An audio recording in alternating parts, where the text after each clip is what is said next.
Hi friends, my name is host Eric. I'm the host talking with famous people. And this is the multi-topic Blast-Thru. As often happens, I'm thinking of a variety of different things, and sometimes I need to get it all out of me. And that means I'm going to make some sort of videos, whether it be a live stream or a video. In this case, I'm taking this approach. First thing I've been thinking about Eckhart Tolle.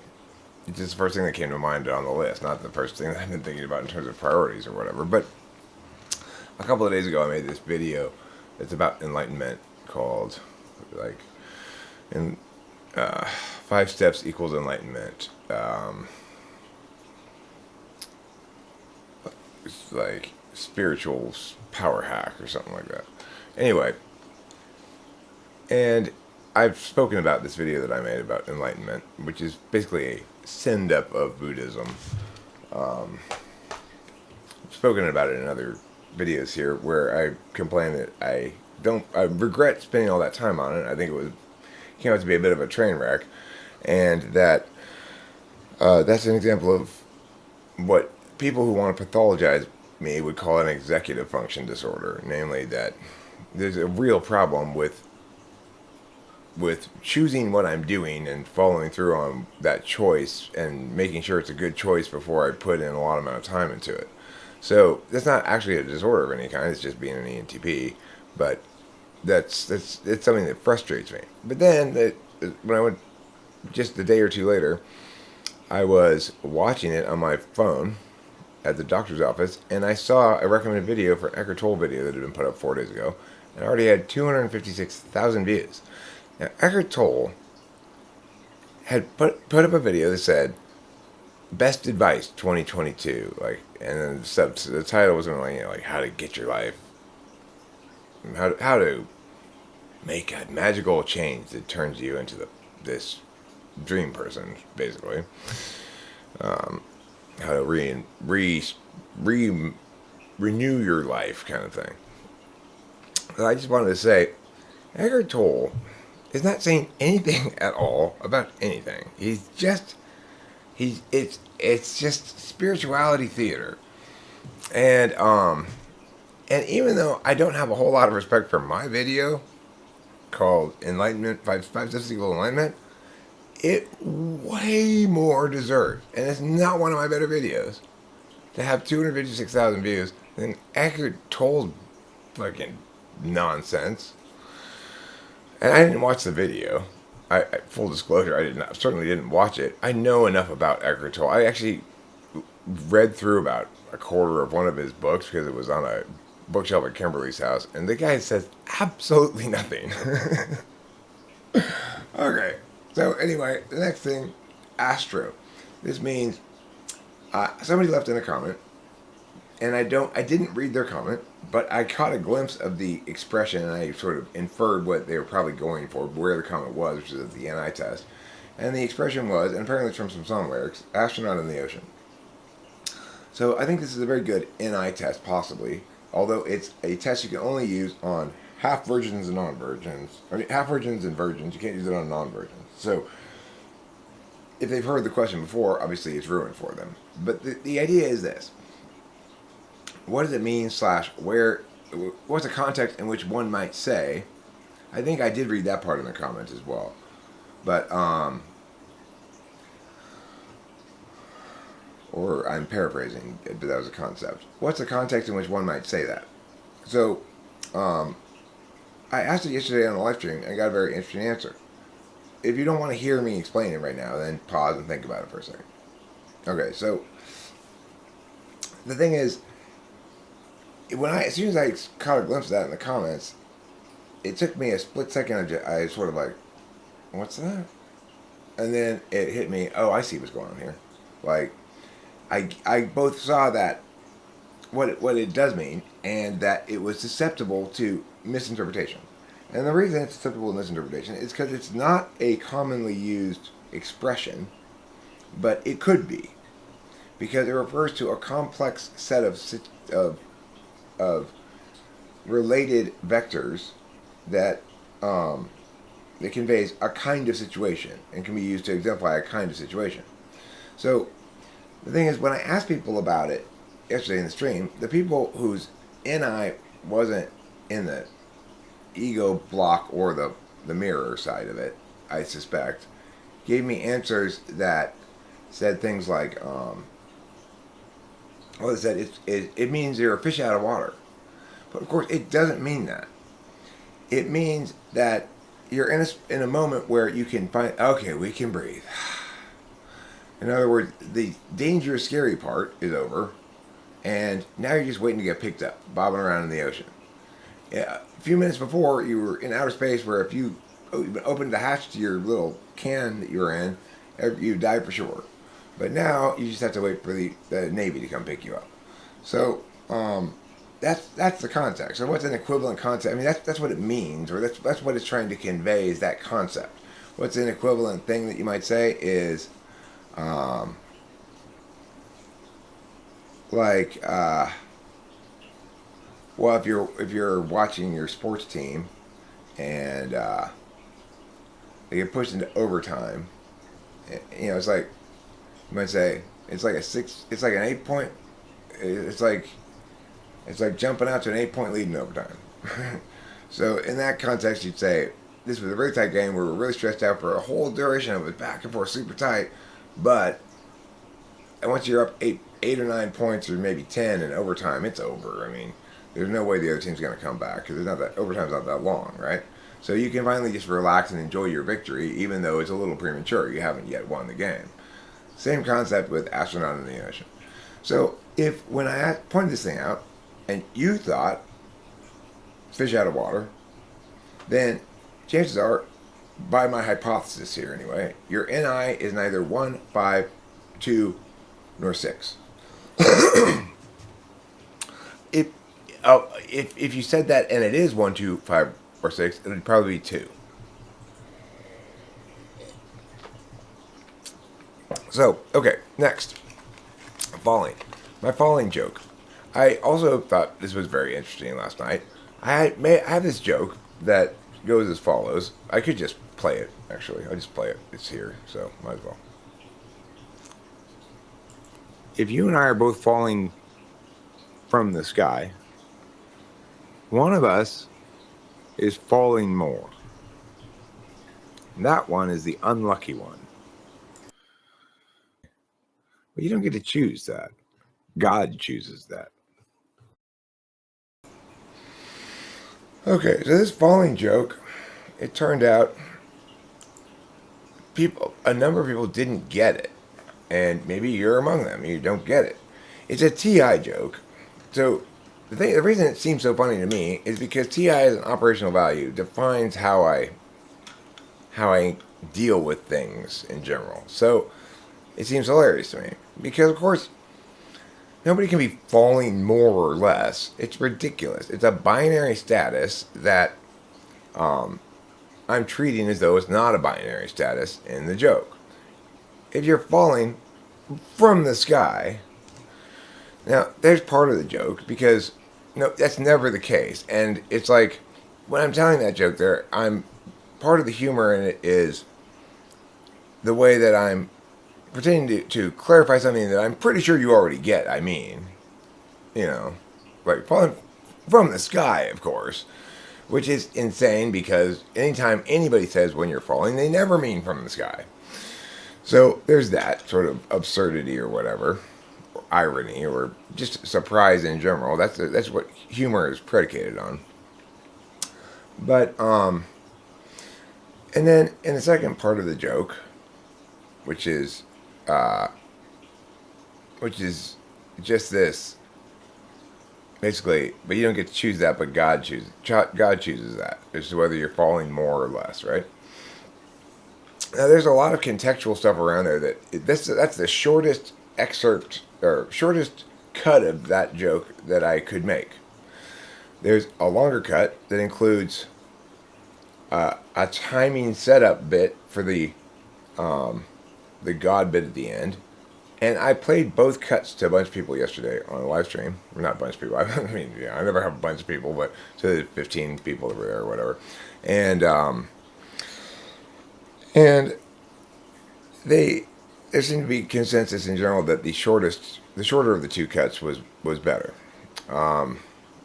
In other words, it didn't need that spacer that was there for timing purposes.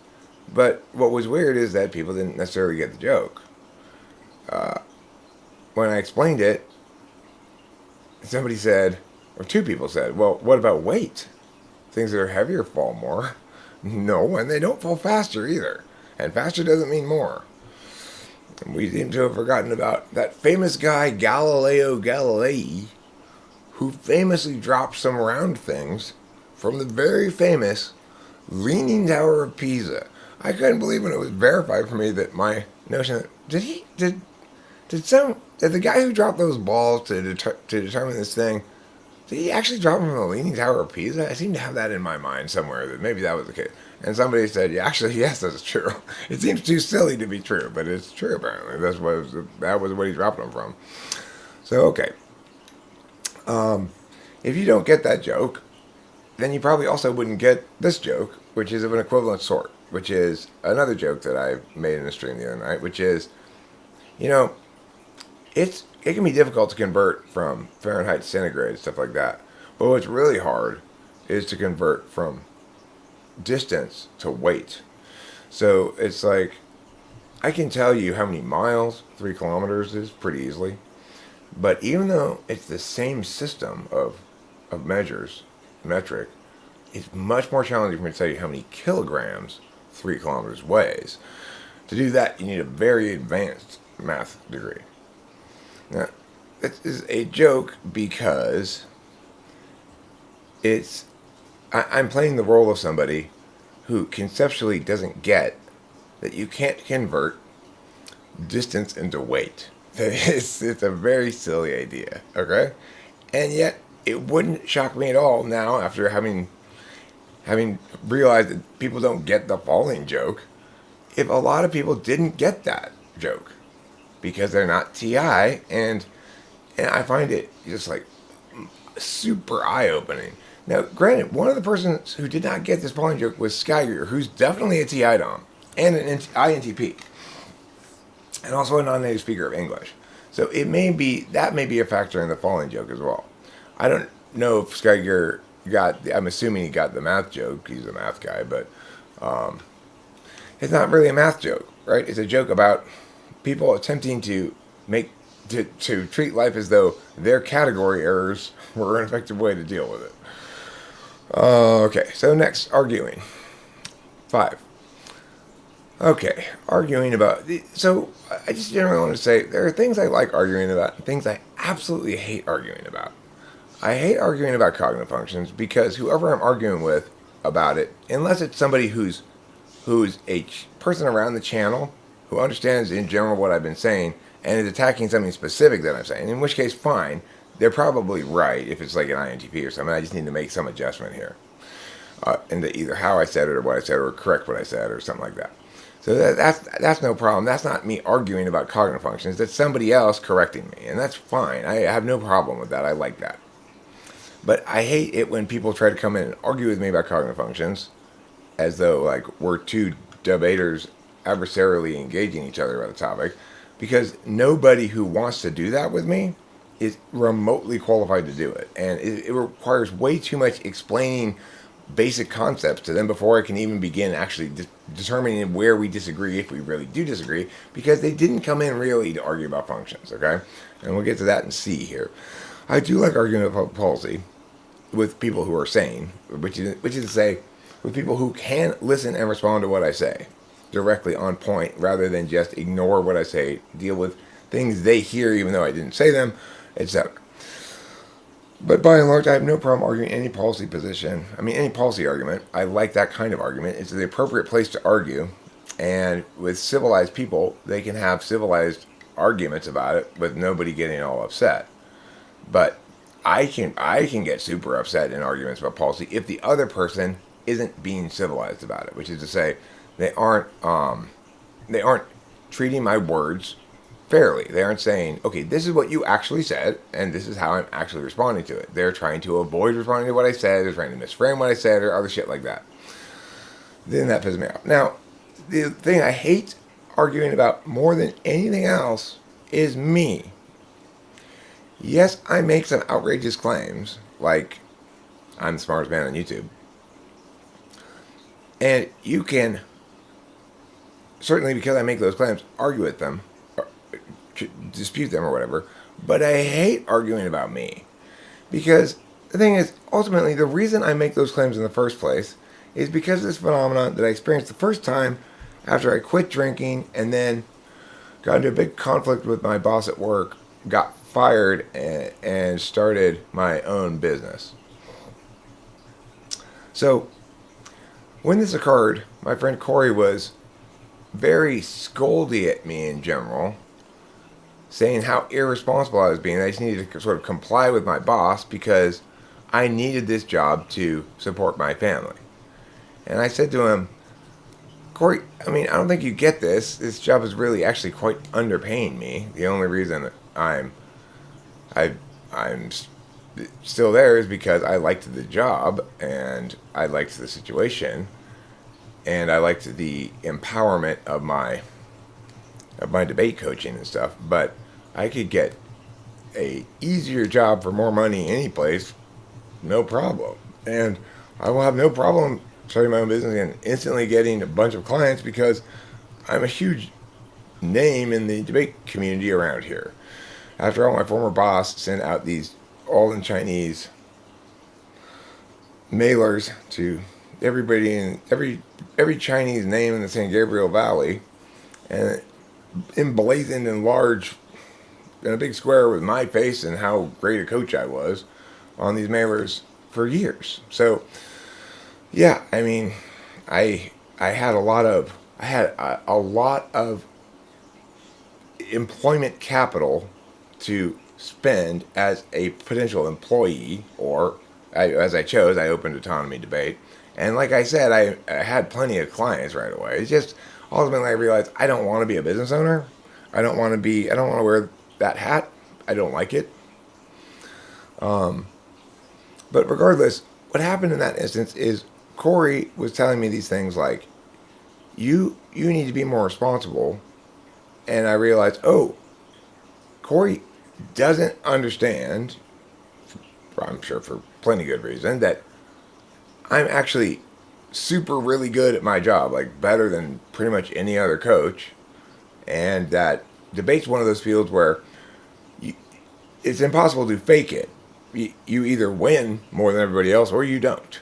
And to win more than everybody else has to lose more than you. So, and there's pretty much nothing you can say about that. When I point out, but that's how it's been for years now, Corey. So this is why I can afford to stand my ground about this work issue, no problem. I'm telling him, I'm important, special, unique, and that's why your arguments are wrong. And it's correct in that it was totally correct what I was saying. And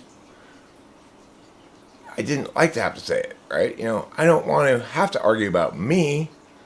I want to, if you're going to argue about something, I want to argue about anything but me. So the same things happens on YouTube all the time. The reason I have to insist that, like, I'm the smartest man on YouTube, or I'm the most correct one and everybody else is wrong, or I'm exclusively correct whether people disagree with me about this kind of thing or whatever, is because there's a certain amount of legitimacy that needs to be afforded to a given individual before some other individuals will afford them their ear at all. And because I don't deal with the more subtle ways of crafting people's perceptions, I just try to deal with everything as though it were a factual argument. And so when I say I'm the smartest man on YouTube, I actually that's a factual statement. I'm stand ready to be corrected. In other words, show me somebody smarter. By smarter, again, basically I mean more correct. Look, if we're going to operationalize the definition of smart, you might as well just call it the best debater. So, but you know, more than that, it's the best philosopher. Okay, now that I get that excludes lots of people's intelligence that is not of that sort, and that's a fair critique. But as I articulated in a previous video, the reason I'm defining it like this is because it's currently being misused to talk about two different things at that are not the same at all. And so we should, it needs, people need to understand that's happening.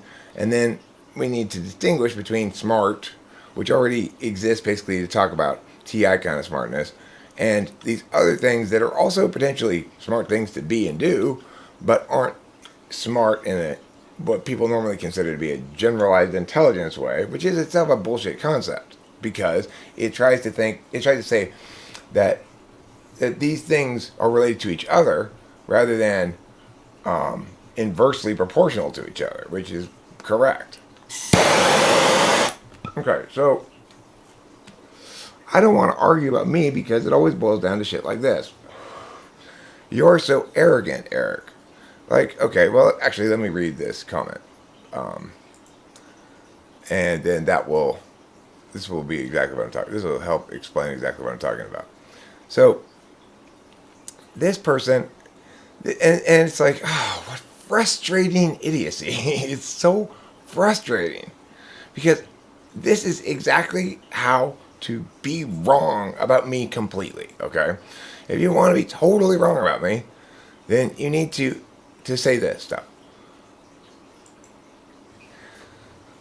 Look at Quest here. So,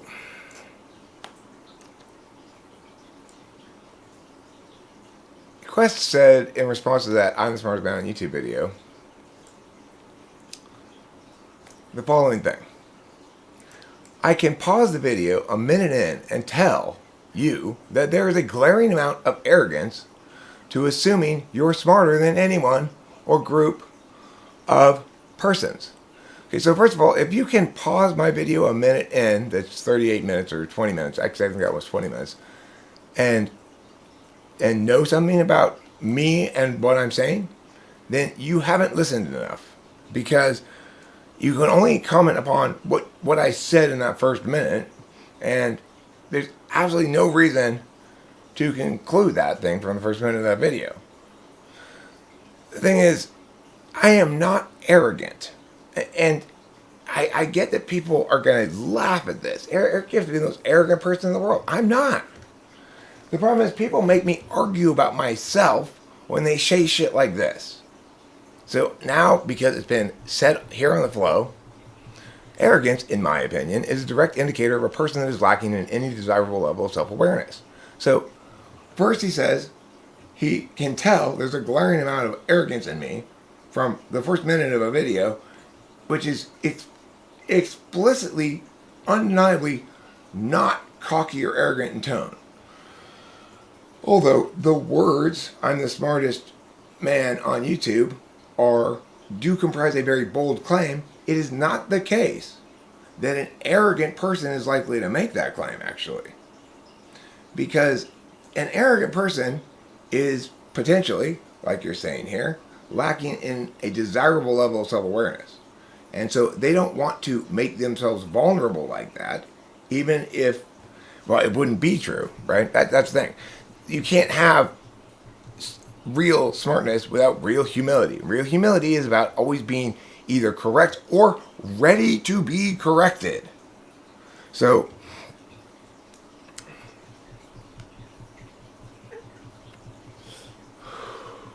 and then, Quest, again, I'm assuming this type of content can attribute to what, he means contributes, to what you perceive as a lack of viewership. Which is a shame, because that is indicative of you focusing on others rather than what you're about, which drew me and so many others to your channel. Well, you're right. When idiots leave comments like this, I direct some of my attention towards shaking my head in frustration. I mean, what you're saying is,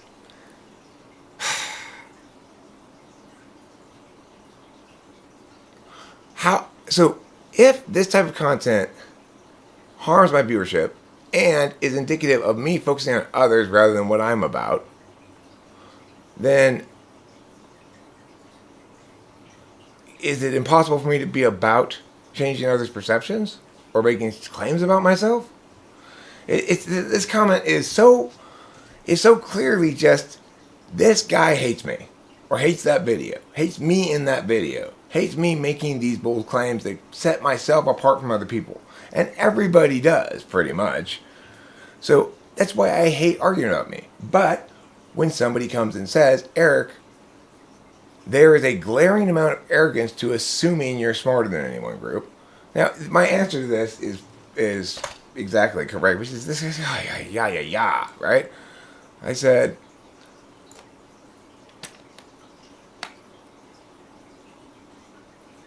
like DDX says, I'm definitely not assuming anything here.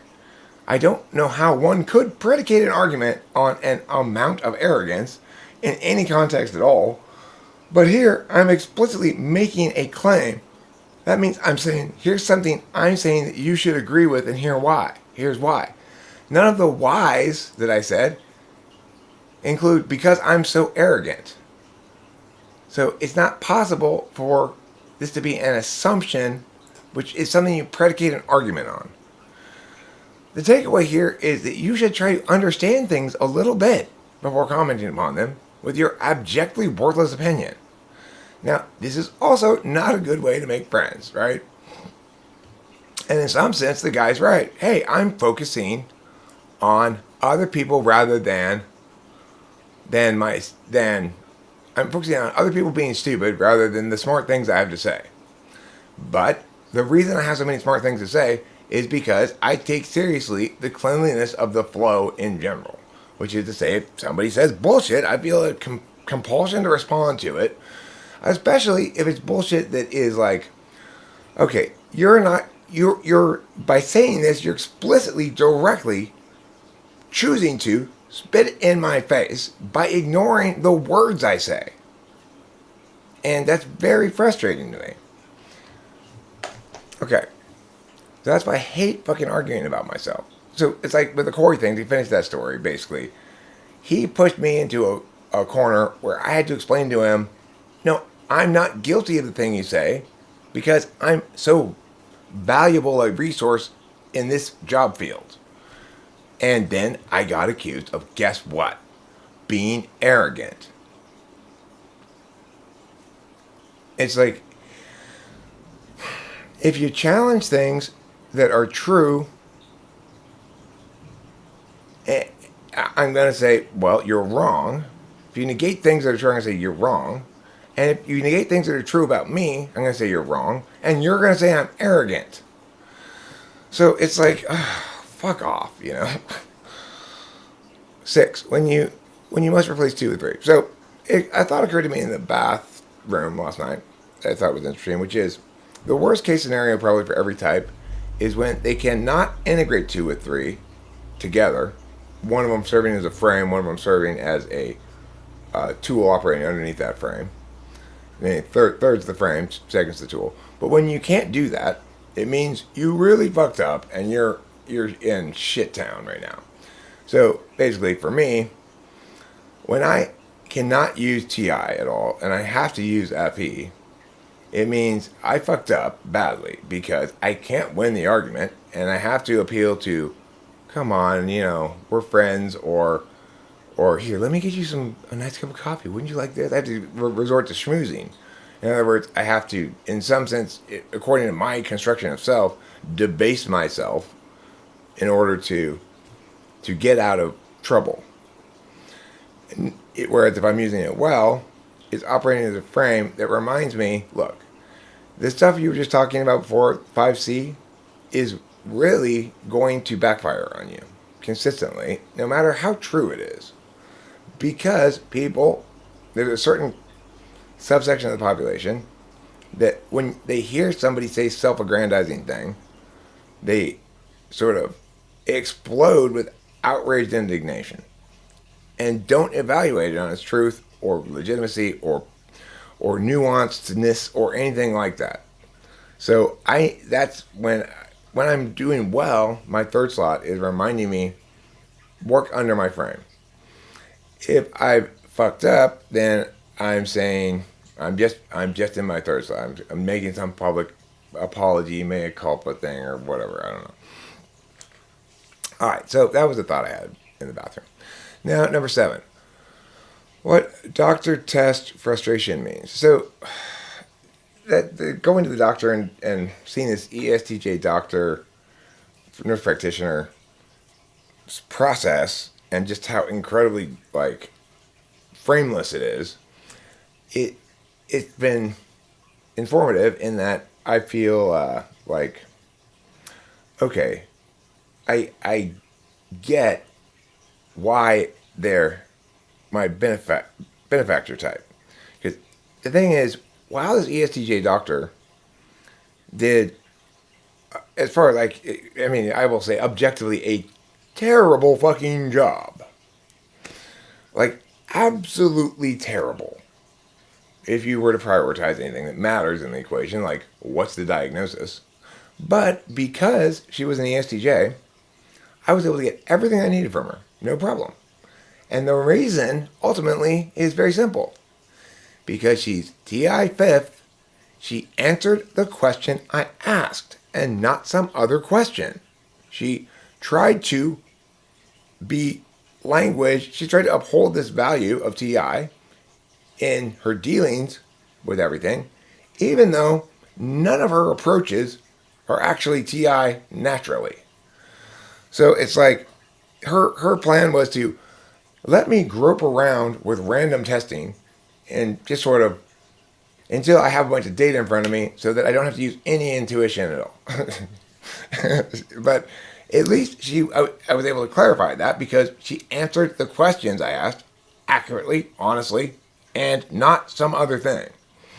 And this is why she's my benefactor type, the ESTJ, or he, or depending, is that even though they can't listen to me and get any benefits from me, they can't not respond to me correctly, and so I can always get benefits from them. Fascinating. And it's like the same thing is going on with me and the ENFJ. They can always get benefits from me. I can never get benefits from them. And despite that, somehow I'm the one who kind of, it's ENFJ. Well, they can only be so right, But who's really the winner in that relationship? When I'm dealing with ESTJ, I'm also thinking the same thing. Well, I'm the correct person and this person's not. But I'm thinking about it in a different way. I'm saying, okay, well, this person's wrong by being TE. But I can get what I need done here, no problem. If it had been an ENFJ doctor, I would not have been able to get clear answers to any of my questions. Because they wouldn't have interpreted my questions, at least not initially, through that TI thing. It would have been a much bigger struggle, right? They would have kept trying to... But see, I wouldn't have had those same questions because the ENFJ doctor probably would have just said, yeah, that's what it is, what the psychiatrist says it is. And so, I don't know. The point is, whatever I just said. That stuff. Now let's go on to the next thing. Channel versus playlist. So, one thing, I hate it when people tell me this. You should have a second channel for me. No, I shouldn't. I won't. I don't want to. That's it. So stop telling me that. People have no concept of YouTube. The thing is, you might say, well, Eric, you clearly don't understand YouTube very well. Because if you did, you wouldn't be such a mess. Well, okay, but what I mean is they don't understand YouTube conceptually. Well, not that I understand it practically well, okay? The thing is, we think about YouTube in two main ways, as channels and as playlists. So, as consumers in YouTube, we think of it in two main ways. As a consumer in YouTube, I think of it as this place that comprises channels, which I don't really care about, and playlists, which I do care about.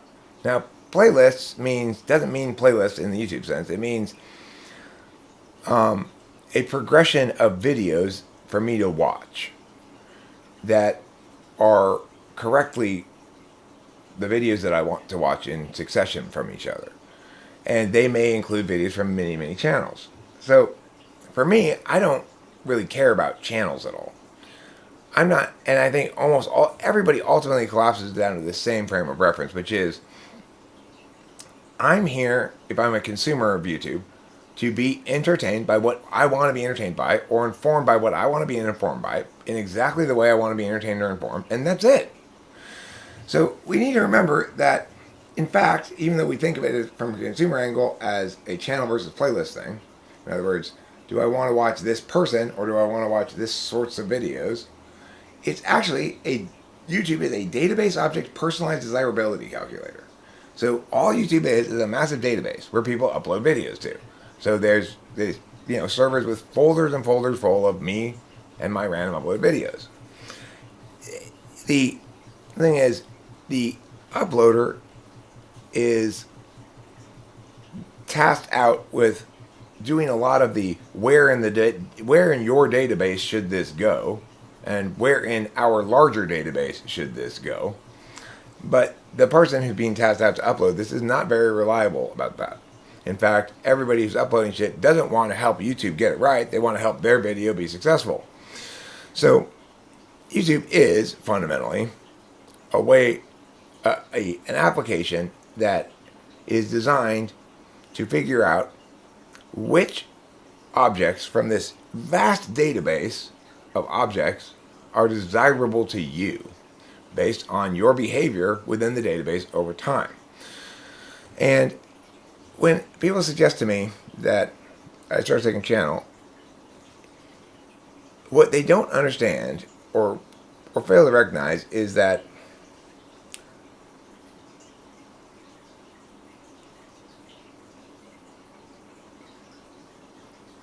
that requires a lot of long-term vision that I don't have and don't trust.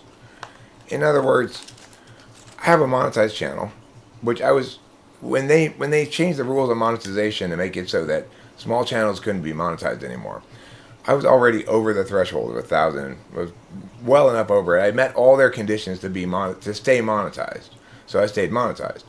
I had multiple other channels, some of them very active, but none of them met those conditions, and none of them were active because I was consistently uploading to them, except for the archives channel, which is just a dumping ground, which I'm scared to even open the back end of it now because it got a strike for organized crime. And of course there's no way to tell why you got that strike, because the thing that they gave you the strike for is gone, disappeared, never existed. Anyway, so the thing is, for me, I started a shorts channel where I did upload my shorts there for a little bit, mostly. But I found that when I had a good short, I'd want to upload it to the main channel because that's where people who know me are. And then what happened with the shorts is I realized, okay, I'm onto something here. These little kitty videos that I make, the kitty song videos, the way the shorts feed works is different than the rest of YouTube. So it's a different kind of database object personalized desirability calculator than for anything else in YouTube is the shorts feed. And it's got its own operational mechanism that's distinct from the rest of YouTube. So as a consequence, it's easier to figure out. It's got a lot less complexity to it. And what it boils down to is, if you create a short that the initial group of people who get it thrown at them on the shorts feed let loop a couple of times, then it'll hit the shorts feed for reels, and it'll get about 1,500 views in an hour or two, or maybe a day or so, depending on how active how active the shorts feed is when you hit it. Okay, and then it'll plateau abruptly, bam, and get no more views. So it goes like this: pew, whoop, pew. And that makes it very, very much easier to determine what's going on with the mechanisms of the shorts feed than it is to determine what's going on with this larger database object personality desirability calculator called YouTube, which once the shorts feed thing is done with your short, that short then basically becomes relegated to a non-short. It's now operating as a regular video, but it's operating as a regular video that's not going to get any action from the database object personalized desirability calculator that's I mean, it might, but it'll have to compete on the same merits as the other normal form videos.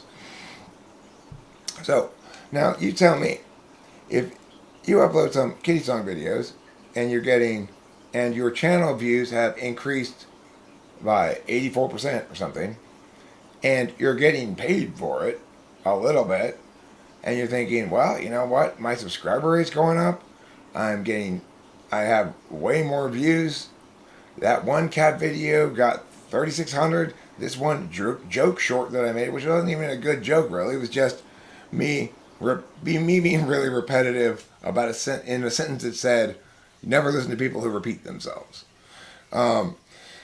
It was just that, and it's just something I jokingly threw together. And while we were waiting in line at the CVS, it took me, I mean, literally, it was all finished and done before I even moved forward one spot in line from when I made it.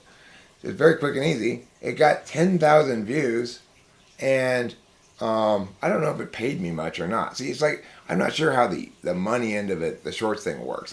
But I am sure that I like to see bigger numbers in terms of views. I like to see the subscriber rate going up a little faster, although it's probably a lot more volatile than it used to be.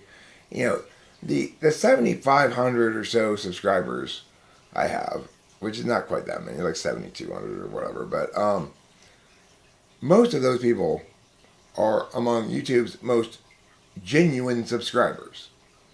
If you are subscribed to my channel and still subscribe to my channel and occasionally go on YouTube and have some care of any sort whatsoever about your subscriptions, then I'm not going to lose you as a subscriber, because you subscribe to what I am and who I am and what I do, which is, who knows. But at this point, I also recognize you probably recognize that you don't need to subscribe to me for any reason. Notifications don't do you any good, etc.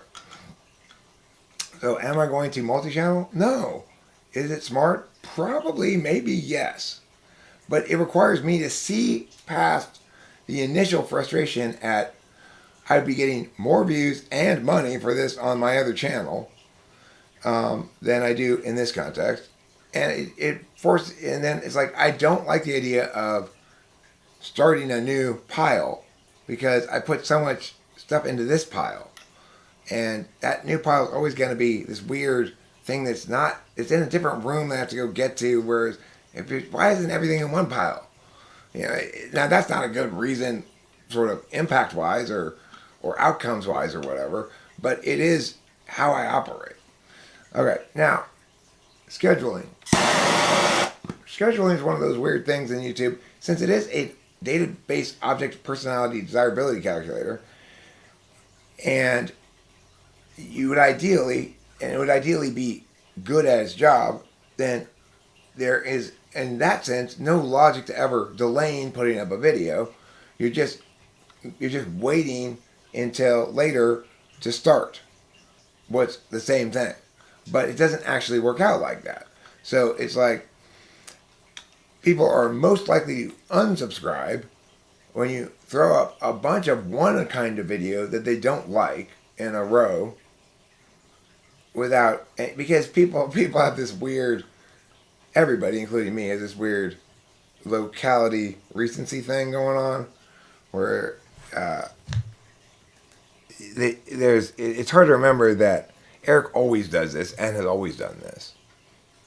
And if you don't like the weather, wait 5 minutes. It's like Iceland. So, but scheduling is a smart thing for me to do, and YouTube is smart in allowing one to schedule in a way that people can see it, premieres, or schedule in a way that people can't see it, so that I take some energy towards not inundating everything with everything all the time. Okay, shorts. I already talked about that. Actualizing externally. A long time ago, this lady I saw on YouTube, and she was an INFJ, but I don't remember her name. She said, it was a video about ENTPs. ENTPs actualize externally. As soon as she said it, I was like, wow, that is so true. And I've thought about it ever since, and I periodically return to the notion, and it informs my understanding of self and everyone accordingly. So to say that I actualize externally is to say the following thing. I understand what I have to understand when I say it to other people. And I know what I have to understand when I repeat it over time. So once I've repeated a basic concept multiple times in different ways, I both understand it and know it. When I'm telling something to somebody, frequently I had no idea that I understood that thing that I'm explaining until I'm explaining it. But if it's a good explanation, I'll remember the nub of the argument, and then at some point in the future, that nub will pop up in my SI as this is relevant, and I'll rebuild the concept again for as a second explanation of the same thing in different words. And then after I've done that a few times, then the thing becomes known by me rather than just understood when I say it.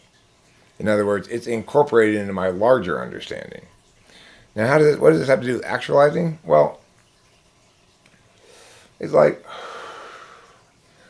that comment about that person said about, request said about me being arrogant or whatever. That's not getting how handicapped I am to be. It's like, okay, on YouTube, you will see a lot of very visible things about me that seem to be outlierish or you'd be extremely hard pressed to find anybody on YouTube, for example, who can freestyle a song on the guitar, words and lyrics and melody and chords, out of nothing, on the fly, on demand even. Give me a topic here, bam. You'd be very, very hard pressed to find somebody who can do that better than I can do it. Both because I'm 50 years old and been doing it for decades, and because I'm an ENTP, and because I'm a particularly vigorously externalizing ENTP. In other words, I want to understand everything, which means I want to explain things all the time, like I'm doing right now, and I want to know it, which means I want to repeatedly explain it. So, and the other thing is, I don't feel like it's possible for me to ultimately be right unless I am understood by others as well. Because if you're still disagreeing with me about a thing that I'm correct about, then I've got a problem here, which is I understand, and I've now maybe begun to know as well, and I expect that to then take on the life of shared assumptions, because once I explain it to you, you'll understand and know as well, presumably. Of course, it doesn't really work like that. And, it's like I explain things, and people who want to understand what I'm explaining will try to understand it, or not need to try to understand it, and they'll incorporate it into their own knowledge scaffolding as they see fit, and that's just how it is. But we do project our frames of reference onto the world, and my frame of reference is that understanding and knowledge occur via explanation. That's why so many of my videos involve so much explaining of things. I'm constantly explaining things to Rachel, too. I laughed so hard at myself last night as I was sitting here explaining to Rachel about the falling joke and whether or not this bit of chunk, this like 3-second chunk, should be in there or not, and the impacts upon the mechanics of comedy. And I was like, like 7 minutes into this unasked for lecture. And I just said, Eric, why are you explaining to Rachel again? Stop it. Nobody wants to constantly be explained to. My beloved darling Rachel, of course, says, don't ever change. I love it. No, I love it. Well, that's great. It's hard for me to believe, but I should believe because she is an INFJ and she is custom designed to want to listen to me. So, who knows? Next, I want to talk about Kristen Wiig. So, Kristen Wiig is the funniest person right now, I would say. And that's in the world. I mean, now granted, right now means like maybe 10 years ago. But in terms of like contemporary comedic stuff that you can watch on YouTube, I will search for Kristen Wiig SNL scenes and watch them and skip past the garbage, because a lot of SNL is garbage. They're padding out these skits with unnecessary stuff because they got to fill a certain amount of time. There's just it's an inherent self-indulgence to Saturday Night Live that they can never quite shed, although in their greatest eras they generally do. But they will always shed for individual skits periodically that'll be hilarious. So Kristen Wiig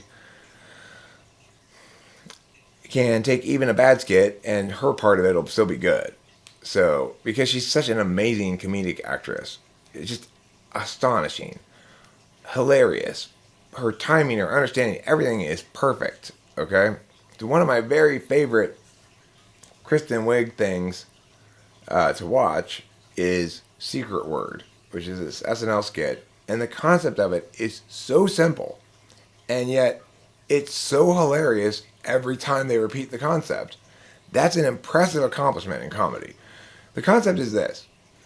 There's a game show in 1964 called Secret Word, and one of the celebrities on the show is this Broadway actress. I forget what her name is, but Kristen Wiig plays her, and the joke is that every time she's giving a clue, she always says the secret word. She's not supposed to, but she always says it. And the amount of deft nuance this woman applies to the meta joke here, which is, see, after they came up with this thing and they did one skit of it, Secret Word, and then they start repeating it, so they got like 10 skits of it or whatever. It's not quite that many, I don't think, but they got like 6 or 7 of them. Then they have available to them a problem opportunity, which is, okay, this joke's already been told, and people who watch our show are going to have seen it before, and they're going to know we're just repeating this joke, but also they're going to have an SI reference point, so they're going to get jokes about that link into the fact that this has occurred previously. In this Secret Word, they take perfect advantage of this, as Kristen Wiig says the word she's not supposed to say in all of these different hilarious ways over the course of these 6 or 7 episodes of the skit, right? And like the word will be like bear or something, and then the host will say, "Now remember, don't say the secret word." She said, "Don't worry about me. I'm not a child." And then, okay, and then the timer starts. Tick, tick, tick. Bear. Sometimes she just like say it right away. The thing is, it's very. They have to put a lot of really NI kind of attention to the whole thing, NIFE kind of attention, and they did it just right, and it's hilarious. But it required Kristen Wiig to be such an excellent, perfect comedic actress, because it would not, you couldn't pull it off with bad, without Kristen Wiig. You just couldn't pull it off. I think she's an ENTP. And I think that the other chick that I think of as being super funny when she wants to be is what's her name? Amy Sedaris from Strangers with Candy and BoJack Horseman and other things like that. So chicks in comedy. See, so it's weird that even though, by and large, I don't find women comedians funny at all, and that I recognize that this is a broad stereotype that women aren't funny, and that it's one that I generally agree with, actually. But this is the beautiful thing about, and this happens to me over and over and over again in life. Whenever I go, well, what, that kind of groupist thing seems right, though. What happens? It's like the group that's being excluded some member of that comes and just, wipes the floor with everybody else. It happens every fucking time that somebody's excluded. Look at sports, baseball excludes black people, and then Jackie Robinson comes in and just kicks everybody's ass, and Hank Aaron comes in and just kicks everybody's ass, and it's like, oh, look at rap, white people are excluded, and then Eminem comes in and just kicks everybody's ass. Look at golf. Black people don't play it. Then Tiger Woods comes in and kicks everybody's ass. And Serena Williams and Venus Williams and women's tennis, same thing. Look at comedy. Women are everybody who's honest has at this point gone, okay, women are funny. And then Kristen Wiig comes in and kicks everybody's ass. It's great. It's spectacular. It's beautiful, right? It makes my point about groupism in general.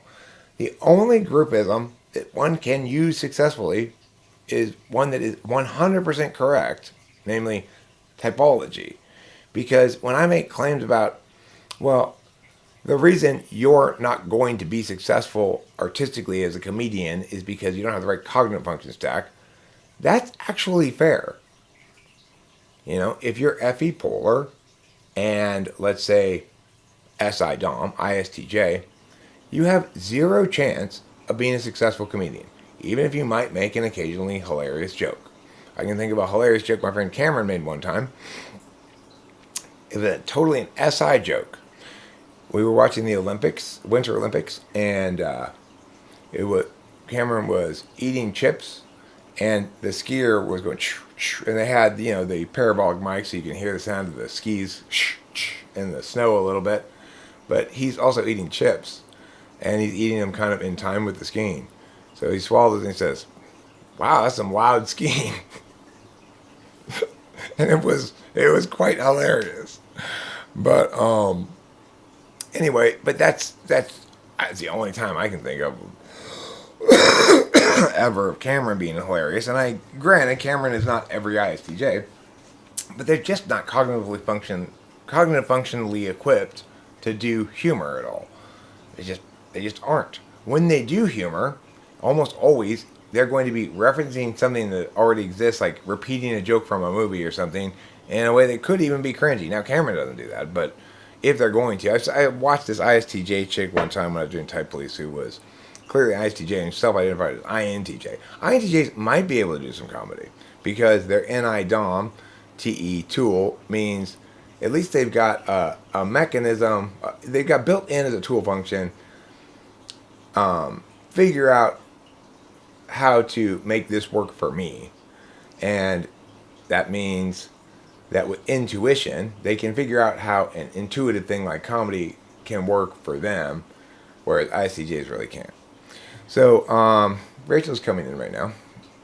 I am down to almost the very end. Oh, I'm at the very end now for comedy. So, the last thing I want to say about comedy, and the last thing on my multi-topic Blast-Thru list here. Hi, Rachel. Hi. I am almost done with this video. This is a long video. Wow, this is an hour.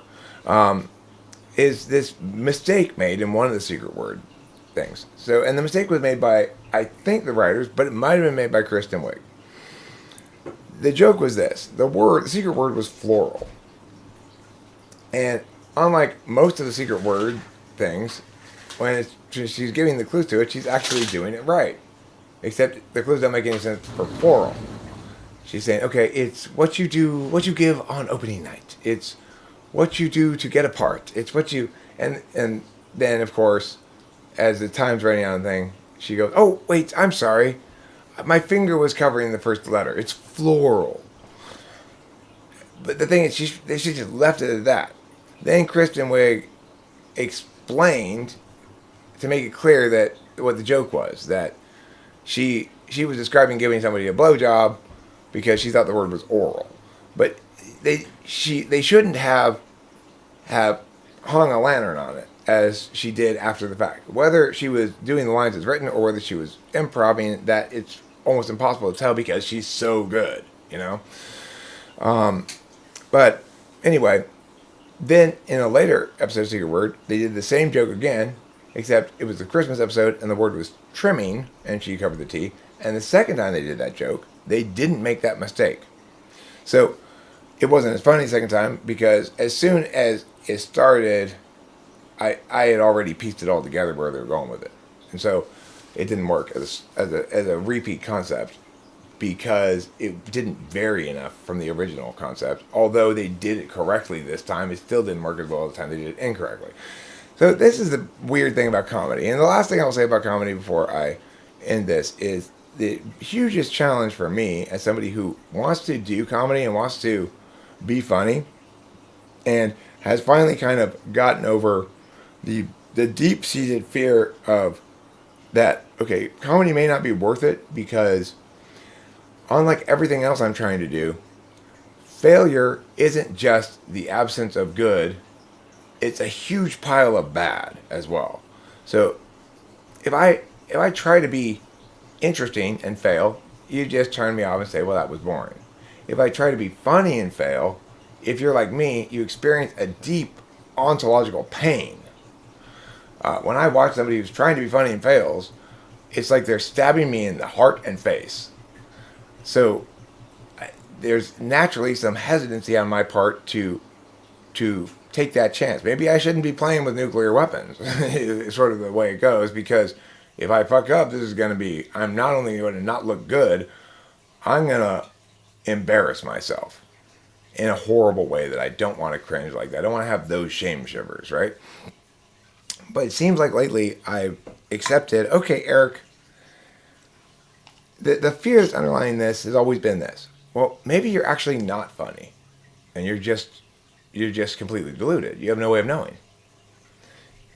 But enough YouTubing and enough enough actualizing externally has made it such that I no longer am really worried about that. I accept that I actually am a lot funnier than almost anybody when I'm funny. And that's a hard thing for me to say, because if I tell you I'm the smartest man on YouTube and you say, no, you're not, I'll just slap you around. That's fine. If I say I'm the funniest man on YouTube, which I'm not saying, okay, but I can't defend myself when you attack me. Because if I say I'm funny and you say, you're not funny, you think you're funny, but you're fucking horrible, and you make me cringe every time you say a joke, Eric, I have no defense against that. It's just, well, I guess I fucked up. I guess I wasn't funny, and I shouldn't have tried to make a joke. That's like the only thing I can think or feel or say about it. Because I'm not making jokes in front of live people, I don't have available to me what would normally give me some data, which is whether or not people are laughing. I have a little bit of equivalent data in a stream when somebody says LOL or makes one of those laughing when crying faces or something. Then I go, okay, I guess that was funny. But I don't, it could just be FE directed at me. I don't really know. So I'm kind of operating in a vacuum in terms of what would normally be the cues that I could use to see if I'm being funny. But I managed at this point to have enough relevant but not exactly comparable SI stuff that I've concluded that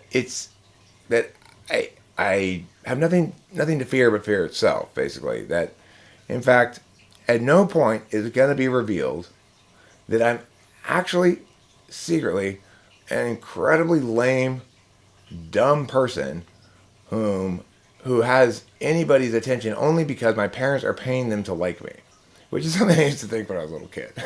Might have been the case. That I might be, during my period of time when I was a child, when I was afraid that I might secretly be retarded, and that my parents were paying everybody to treat me like I wasn't retarded. And how would I know? This was a concern of mine in childhood that, although I explicitly sort of said, okay, I don't really need to be concerned about that, I don't think, it sort of has lingered underneath everything for decades. Like imposter syndrome, right? Like, is it really okay for me to believe in myself? It's something I think a lot of people have wondered or go, like, there's something implicitly insulting to everybody else to believe in yourself. Because there's 7 billion people on the planet. How can I or you or anybody else be special?